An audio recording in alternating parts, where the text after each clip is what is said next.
back sort of 50 years ago, Western governments had a lot of wealth. We're talking about governments owning things like hospitals, like schools.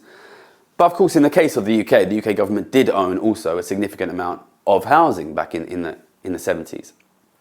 And governments have lost this wealth now. Not only do they not own wealth, they're actually in a significant amount of debt.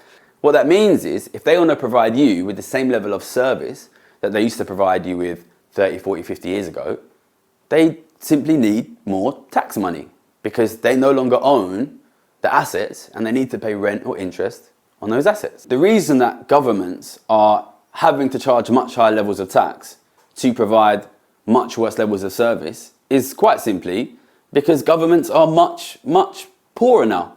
They need to rent everything they use, they need to pay interest, and that means they've taken that money from you, and despite taking more money from you, they can't provide services. That is what happens when you go from being rich to being poor.